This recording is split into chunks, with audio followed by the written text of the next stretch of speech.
இந்த video skip பண்ணாம பாருங்க. அப்பதான் நான் என்ன விஷயம் சொல்றேன்னு உங்களுக்கு புரிய வரும். அனைவருக்கும் வணக்கம். நான் உங்கள் அருண் மனோஜ்குமார். நீங்கள் பார்த்து கொண்டிருப்பது pack on official YouTube channel. நம்ம சேனல் இது வரைக்கும் சப்ஸ்கிரைப் பண்ணாதுங்க, சப்ஸ்கிரைப் பண்ணிடுங்க. பக்கத்துல இருக்கிற பெல் பட்டனை கிளிக் பண்ணிடுங்க. இன்னைக்கான கான்டென்ட் என்னன்னு பார்த்தீங்க அப்படின்னா, இயக்குனர் சங்கர் அவர்களுடைய இயக்கத்துல ராம் சரண், எஸ்.ஜே. சூர்யா, சமுத்திரகனி ஐயா, அப்புறம் அந்த ஹீரோயின் பேர் எனக்கு சத்தியமா தெரில, இந்த மாதிரி பல பேர் நடிச்சிருக்கிற த கேம் சேஞ்சர் அப்படிங்கிற ஒரு திரைப்படத்தை பற்றி நம்ம பேச போகிறோம். ஆக்சுவலாக இது பக்கா தெலுங்கு மார்க்கெட் உள்ள படம். ஃபுல்லாகவே தெலுங்கு ஆடியன்ஸை மட்டுமே கவர் பண்ணுற மாதிரி ஒரு தெலுங்கு மசாலா ஃபிலிமை க்ரியேட் பண்ணியிருக்காங்க. ராம் சரணுடைய மார்க்கெட் லெவல் பார்த்தீங்கன்னா RRR படத்தில் இருந்ததுனால இதை தைரியமாக ரிலீஸ் பண்ணாங்க. இந்தியன் 2 போட்டு அந்த அடி அடிச்சிட்டு இருந்தாங்க சங்கர் ஐயாவை போட்டு. இது அதுக்கு சலிச்சதே இல்லைங்கிற அளவுக்கு ஒரு சூப்பர் என்கேஜிங்கான ஒரு படத்தை எடுத்து கொடுத்துருக்காங்க. ராம் சரண்னாலே தெரியும் இந்த மாதிரி ஸ்டோரிக்கு அவர் தான் கரெக்டாக இருப்பாருன்னு கரெக்டாக தேடி தேடி கண்டுபிடிச்சி ஸ்டோரி கார்த்திக் சுப்புராஜோடதுன்னு சொன்னாங்க. பட் இது பக்காவான தெலுங்கு மூவி. தெலுங்கு மூவி தான். அதை தமிழ் அப்படியே டப் பண்ணியிருக்காங்க அப்படிங்கிற மாதிரி தான் இருந்துச்சு. எஸ்.ஜே. சூர்யா அதே ஆஸ் யூஷுவல் நடிப்பு தான். நடிப்பு அரக்கன்னு பேர் வாங்கிட்டாருங்கிறனால அதே நடிப்பையே வச்சு ட்ராவல் பண்ணிட்டு இருக்காரு. ஆக்சுவலாக அது தேவையில்லை. ஏன்னா வேணாம். அது ஒரு ஒரு சீசன் தான். அது ஒரே நடிப்பை ஒவ்வொரு படத்துலையும் இது பண்ணுறப்ப அது சலிப்பை ஏற்படுத்துது. கத்தி கத்தி நடிக்கிறது அந்த இது. ஆனால் ஹியூமர் அங்கங்கே ஒர்க் ஆகுது, நான் இல்லைன்னே சொல்லலை. ஆனால் வேற விதமான நடிப்பையும் காட்டணும். நடிப்பு அரக்கன்னா வேற விதமான நடிப்பையும் காட்டணும். மாநாடு படத்தில் இருக்கிற அதே டெம்ப்ளேட்டே ஃபாலோ பண்ணுற மாதிரியான ஃபீலிங் எனக்கு ஏற்படுது. இல்லை கதைன்னா என்னங்க, அதாவது அவங்க அப்பா ஒரு கட்சி ஒன்று ஆரம்பிக்கிறாரு. அப்பா பேசிக்கலி திக்குவாயி, அவருக்கு கட்சியில் பேச்சு வராது, திக்கி பேசுவார். அப்படிங்கிறதுக்காண்டி ஒரு நபரை, அதுவும் நம்ம சமுத்திரகனி ஐயா, அவர் ஒரு நண்பன் சொல்லி ஒருத்தர் இன்ட்ரடியூஸ் பண்ணுறாரு. அவர் என்ன பண்ணுறாரு, அந்த இதில் பேசி எல்லாம் பண்ணுறப்ப அந்த பேச்சாற்றலை பார்த்து வியந்து போகிற நம்ம அப்பா ராம்சரண் ஐயா அந்த நபரே சிஎம் அறிவிக்க சொல்கிறாரு. அறிவிச்சிட்டு இவங்க சில விஷயங்கள் கொஞ்சம் மாற்றி மாற்றி பண்ணுறதை பொறுக்க முடியாமல் அப்பா ராம்சரண் அநியாயமாக இறக்கப்படுகிறார். நம்ம அஞ்சலி அம்மாவும் அந்த கையில் இருக்கிற குழந்தையும் வெளியில் அவங்க புருஷன் செத்ததை பார்த்துட்டு அப்படியே வாய் கூட சொல்ல முடியாமல் அப்படியே போகுது. அப்படியே ஒரு 20-25 வருஷம் கழித்து பார்த்தீங்கன்னா அவன் பையன் கலெக்டராக வரான். பட் அவன் ஒரு ஆர்ஃபனாக இருக்கான். ஓகேங்களா, அந்த மாதிரி இருக்குது. அந்த பையனுக்கு ஒரு ஃப்ளாஷ்பேக்கு லவ் ஸ்டோரியில். அதுக்கப்புறம் ஒரு ஃப்ளாஷ்பேக். அந்த மாதிரி ஃப்ளாஷ்பேக்காக வச்சு அவர் அங்கங்கே ப்ரெசன்ஸில் இருக்க சீன்ஸ் எல்லாம் வச்சு எஸ்.ஜே. சூர்யாவுக்கு நல்லாவே ரோலை கொடுத்து, அதை விட நம்ம ஜெயராம் ஐயாவோட காமெடி சென்ஸும் அந்த படத்தில் செமையாக ஒர்க் ஆனிச்சு. அண்ட் சுனில் அப்படின்னு ஒரு நடிகர் இருக்கார் இல்லைங்களா, அவருக்கு ஒரு வித்தியாசமான ரோல் ஒன்று கொடுத்துருக்காங்க.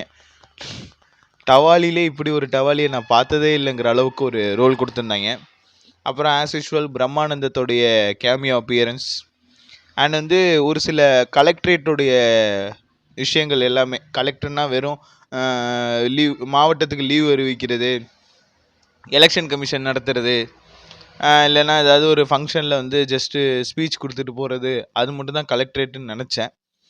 For the first time election கமிஷனுக்கு ஹெட்டாக இருந்து அவங்களே சிஎம் கேண்டிடேட்டாக ஆனது எனக்கு தெரிஞ்சு இந்த படத்தில் மட்டும்தான் நினைக்கிறேன்.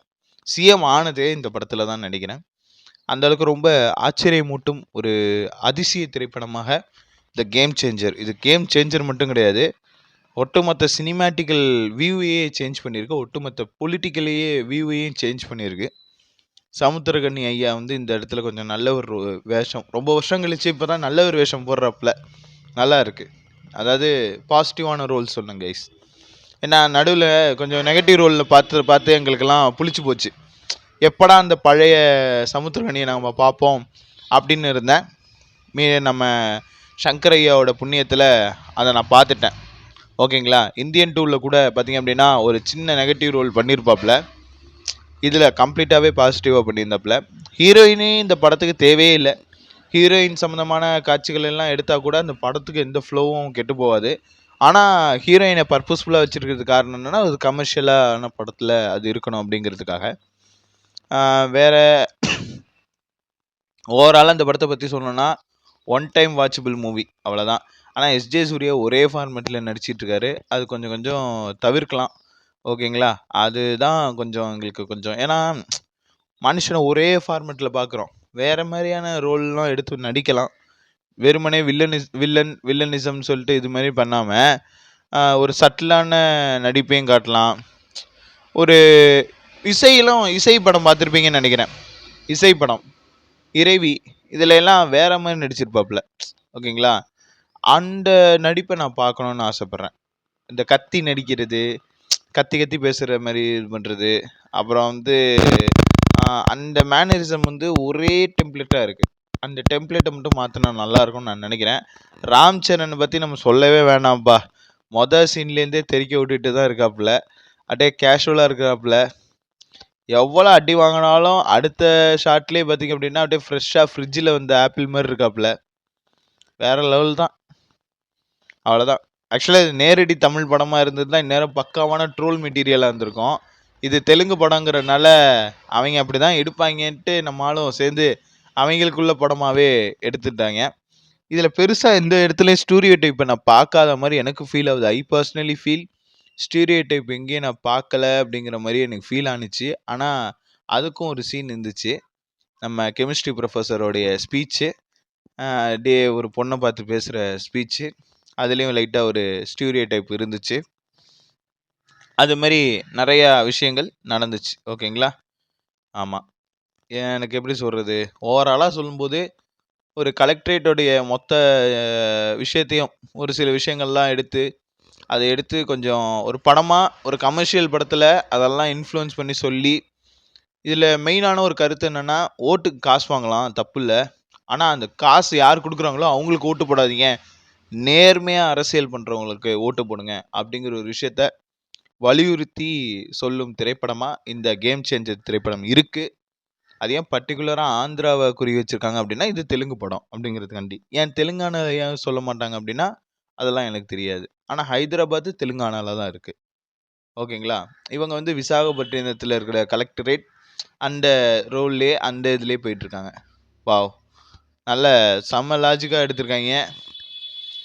பவன் கல்யாண்கிட்ட மட்டும் இந்த படம் ஃபுல்லாக பார்த்தாரு அப்படின்னா இந்த படத்துக்கு ஏதாவது ஒரு வழி பண்ணி வச்சுருவாருங்கிற மாதிரி தான் எனக்கு தோணுச்சு. ஆனால் பவன் கல்யாண் வந்து தன்னுடைய அண்ணன் பையனாச்சே ராம் சரண், தன்னுடைய அண்ணன் பையனுடைய படத்துக்கு நம்ம எதுவும் ஆப்போசிஷன் சொல்லக்கூடாது அப்படிங்கிறதுக்காக இதை பெருந்தன்மையாக விட்டு வைப்பார் அப்படின்னு நான் நினைக்கிறேன். அவ்வளோதான் மக்களே. நம்ம சேனலை இது வரைக்கும் சப்ஸ்கிரைப் பண்ணாதுங்க, சப்ஸ்கிரைப் பண்ணிவிடுங்க. பக்கத்தில் இருக்க பெல் பட்டனை கிளிக் பண்ணிவிடுங்க. உங்கள் ஃப்ரெண்ட்ஸ் அண்ட் ஃபேமிலி மெம்பர்ஸ் எல்லாருக்குமே ஷேர் பண்ணிவிடுங்க. மீண்டும் ஒரு வீடியோவில் உங்களை சந்திக்கும் வரை உங்களிடம் இருந்து விடைபெறுவது உங்கள் Arun Manojkumar and signing off pack on official. நன்றி, வணக்கம்.